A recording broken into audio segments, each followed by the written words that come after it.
Good morning. Welcome to the second episode of Interviews.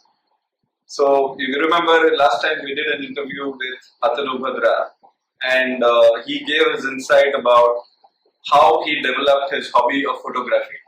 That's a unique hobby that Atanu has, been coming from a background of a CA, working with a company as a vice president, and pursuing his hobby of photography. And I believe last time, if you all remember, he spoke to us about, he mentioned something. He said, charity begins at home, and his father had supported him on the photography aspect. His age was about 14, and that is where his hobby actually started off. He said that it is actually a very expensive hobby, but what he has done is he has used modular equipments, and where the spend is not really much.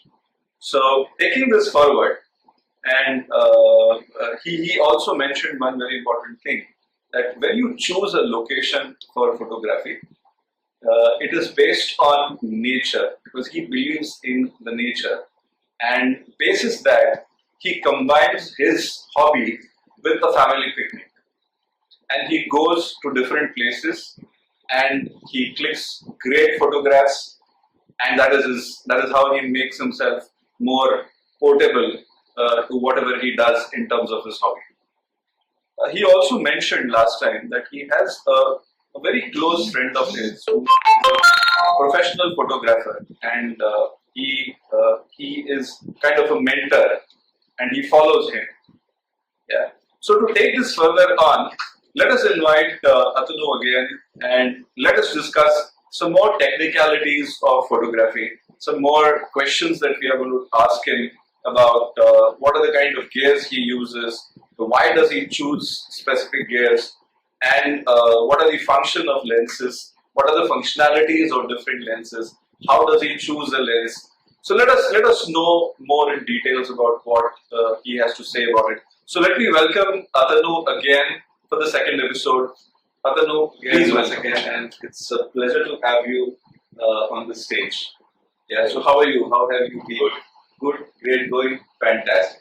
So Atanu, just to give you a great news, I have been receiving a lot of calls post our first interview, and people were quite eager to know a lot more about how you do the photography, what are the different gears that you use. And there was a very peculiar question that came up, and he's trying to learn and he's trying to understand. So he's asked me a number also, which we will give them post the third interview. And I'm sure you would guide people on their queries. Sure. And as I know, I will try to guide. That would be great for the audience also, for the people also who would want to do this. So taking this forward, I would like to know a couple of things. There was this question that was asked by a particular individual, okay, and he asked me, what is the kind of photography that you actually do? So what is this? So you do, last time you mentioned you do nature photography, correct me if I'm wrong, right? But what is it that you do actually when you say that you do nature photography? So what do you do exactly? So nature, so for me the nature photography is basically I had to go to a beach or go to a cave, right? Like try to rise early or during the sunset, try to capture all those beautiful scenarios which you can create with the sunlight, right? And if to some extent sky is cloudy, then it's basically an additional. Oh, is it? Yes. I mean, during the sunset, if you are having a cloudy sky, that gives you much better option to actually twist the devices and actually getting much different types of images. I don't know, say better, but you can get different types of images. Right? So your imagination have no limits. That is what happens. Or going to some of the sanctuaries or forests and take the morning, afternoon, and the evening time of the safaris. You get to see a lot. So to me, that is basically the nature photography. So if you see my album, hardly only 5 to 10 or 15% human image, the rest are all the nature. So that's my personal preference. So you've been posting a lot on the FB and Not too some much. photographs that you. Not too much, because I don't do it for any kind of appreciation or that kind of things. I personally feel great if I can click some image. Okay. Sometimes I post in it, but not in it. Okay. Not really very. The social website actually I avoid somehow. Okay. Not very comfortable. Okay. So, but I mean, people are still asking me, can we be able to see his photographs? Can we be able to see his real photography that he has done? I can share it, but not through FB. I think in this video only, the next episode, we can grab some of the images Fantastic. and I can club it and share that. Yeah. So I think that would be a good medium also for our audience, to basically view and comment and recommend you as a photographer. Yeah, sounds good. Great. Atanu, thank you once again for that insight. I think that's very important for the audience, for the people, specifically people who are now wanting to get into photography. And this is something very important that you shared. Yeah. Moving to the next part of the question, which I felt that it was a very important question. What are the basic fundamentals of a good photograph? So, when you're clicking a photograph, so what are the fundamentals of that? So the object what you are seeing, your imagination to visualize when you capture it. So basically what you're seeing through the human eye.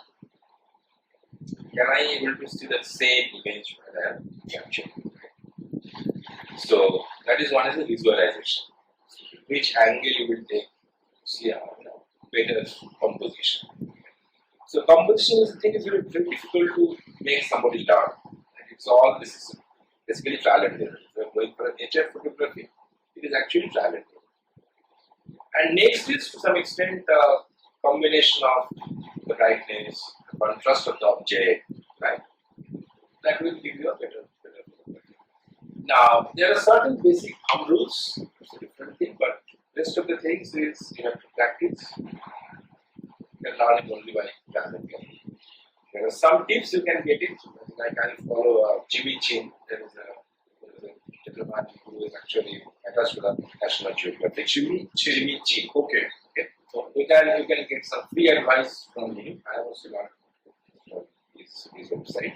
There is a paid subscription also. It can tell you some thumb rules. The rest you have to do some trial and error. It's all trial and error. That's what the way I have learned. Fantastic. So, does it also mean that a good photographer should have a good visualization also? Absolutely. That's what you mean. Absolutely. Yeah, because what you mentioned rightly is what you see from the human eye should also be visible on the camera. Correct? Wow. Now I think this is something which the newcomers who want to get into photography really want to understand this. That how do you visualize a human eye with a camera? Now that's something very important. You need to learn through a trial and error. I think that gives a quite a good idea of the fundamentals of a good photograph. But the challenge again is, I mean, we talked about visualization, we talked about the human eye. Yeah. For a DSLR camera, okay, how do you actually work on it? What is it that makes your visualization good or proper or correctness comes into it? So how do you do that? What is it that actually clicks? Okay. To answer it in the simplest manner, set the mode to automatic and just delete. I think you have not bought a DSLR for this. Correct. So if you really want to get the benefit of a DSLR, you have to use the manual. But there are multiple modes, but to some extent some manual adjustments. So fundamentally, for all of us who knows the photography, we know one terminology called exposure triangle. So you're asking about that, how can we get some basic pictures, right? So one of the basic thing of a DSLR when I was talking about is the exposure track. So it's a very basic thing. So anybody who handles a DSLR should be knowing it. Right? If you are trying to snap it on a manual mode, so there are three things which you should be concentrating on. One is the shutter speed, one is the aperture, and the ISO. Each and every component has its own functions. Right? So what is that aperture? So it's a hole basically behind the lens which controls the amount of light, and it's basically some interlocking plates sitting together. Depending on the diameter you set, it will open up to that extent. So this aperture controlling is also known as the f-stops. Right? You will find it in the lens or in the DSLR control module. And these are defined as supposed to 2.8, 4, 5.6, 8, 11, 16, and 52. Right? This is the standard across the brands and across the lenses. So it goes in the reverse order. There is a smaller the number, bigger the size of the diameter of the hole. Okay? So that means you are controlling the amount of light. Next comes the shutter speed. It is measured as a part of a second, like 1 by 100 second, 1 by 500, 1 by 1000, 1 by 4000, or even 2 seconds, 3 seconds, like that. There is a mode also called the bulb mode. That means you keep the shutter button placed and the shutter remains open to some extent. I mean, to that extent, right? You can actually manually control it for even 1 minute, 2 minutes, as you wish. Right? Now, the shutter speed is which is determining the amount of light or the quantum of light for how many seconds you will allow it to come. Right? So that means if you are setting for 1 by 500, that means you are allowing the light to come for only 1 by 500th of a second. It's like 500 of a second. Okay. Oh, okay. In most all normal DSLRs, you can set it to 1 by 4000. So you can imagine. If you split 1 second into 4000 slots, you will allow light to come only for 1 by 4000. Milli, micro, Or nano maybe. nano maybe, yes. Okay, the next comes is the ISO. So we have talked about till now the quantum of light, the duration of the light. Now we are talking about the sensitivity of the light. Okay. So if it is a dark environment, you will try to increase the sensitivity of the light so that even if the light is, the lumens is low, but still you will be able to get some better image. Okay, that's the sensitivity. So 100 is the lower, that means the light condition is very good and it's very high sensitivity. Right? So if you increase it more, your photo will be blurred. Okay, so in a daylight condition of lighting, 100 to 200 is fantastic. Right? If it is shade, you can go up to 400. Right? Slightly towards the evening, without using the flash, you can go up to 800. If you are doing some flash photography inside the room, 800 is good. You can go up to 6400. Normally, ISO allows. And it is always a double of the numbers, right? So 100, 200, 400, 800, 1600, 3200, and then 6400. So you can go up to 3200, 6400, but you will have grains in the pictures. Not very advisable. But if you ask me, not very advisable. I have personally reached up to 1600, but not beyond that. Up to 800, you get better pictures, but after that, it's actually grainy. Okay, it doesn't really. So you were asking me about a question that a bird, if it is lapping its wings and coming from the water, if I have to track and take an image of that, so how will I? Let us assume some conditions of the lighting and what time of the day, right? And also I think I am asking about the burst mode. So that means the multiple images of the same water. So that is called burst mode. So you can set it enough your camera and once you hit the shutter, you will put for one time, or till you keep the shutter button pressed, it will continue clicking. That setting is in the camera. The next is that suppose I am assuming the time is the day, clear sky, so beautiful light. Right? So I will keep ISO at around 100 to 200. I will keep it at 200 because I will explain it in the next 1 minute why I am giving it 200. Aperture, I will try to blur the rest of the subject of the photo. I will only focus on the part. So might be I will be coming up to 5.6 or like that. Max I will go down to 5.6. So that I can play with the shutter speed. Because when a bar will tap its flames, it is very fast, it's not slow. So and if I allow a light to come for a longer duration, the image will be blurred. I want that each and every flap to be captured individually. Right? So that's the whole objective, keeping the bar in the right focus. Right? So first is that focus on the, always try to focus on the bar's eye. That will give you the best photo that I have learned. Okay. The next is, suppose if this setting with a 5.6 and as a 200, you will be able to reach to 1/800 speed. Okay. And you can increase ISO slightly more because 400 will not give you grains, but you can come up to 1/1000, 1/1200 also. Right.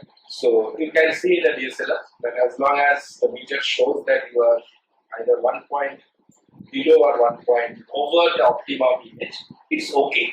Right? And depending on the light condition, even if you are 1 point above the optimum, it will not destroy your image. So, right? But the most important part is the getting the bars flapping individually. So that's the combination we will try to do. I think that's a great insight that you've given on this entire three aspects. Although I think it was great. The audience have been, and I'm sure they would be excited to listen to you, and they would listen to this entire video a couple of times, see it a couple of times, because the detailing that you've given about the four important aspects, as you mentioned, the visualization, the exposure triangle, the aperture, and the shutter sound and shutter work that was shutter speed. Yeah. Now that has been quite an insight for people. I'm sure newcomers would really want to know more about this. Anyways, we are going to cover this in the third and the last episode. But prior to that, what is that you would like to tell these newcomers? Any advice or any suggestions that you would tell the newcomers in photography? Quick suggestion is what I can say is don't jump to the ears at the first point. Okay. So you decide yourself that what kind of photo you want to shoot. Right? Because these optic instruments are damn costly. Right. Okay. So just don't get away with the flow. Right? Decide that what kind of photography you want to do. Then choose your gears. But before you choose the gears, I would suggest one thing, that visualize your object. That is the first thing. Right? If you cannot visualize, you will not be able to put snap. You are all over the places. Right? So what you are trying to focus, just try to learn those things first. Before you go for the gears or equipment, you have the full life left for you to buy the gears. Or even if you do not buy, you can rent it also. Correct? It's not that, always you have to go and buy. Right?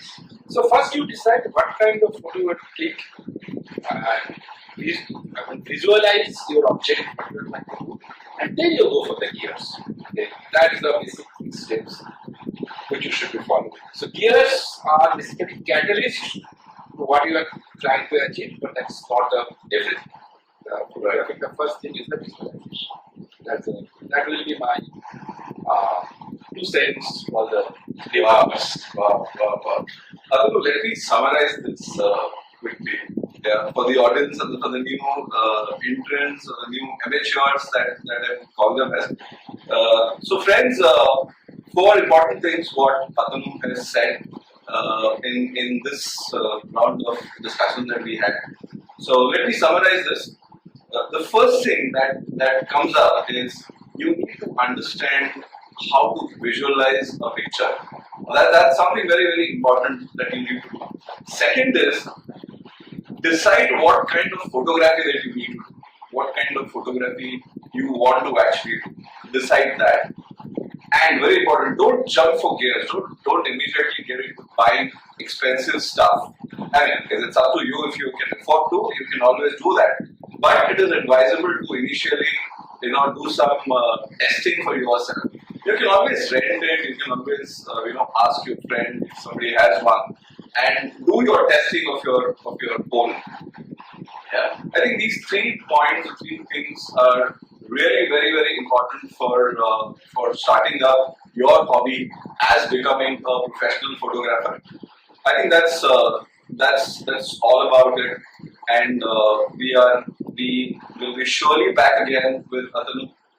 He will be further in the third episode talking about and showing us the different pictures that he's taken, the different gears that he has, that he uses, the lenses that he was talking about in this episode, and many more things. So the third will be the concluding part of his hobby that we are going to talk about.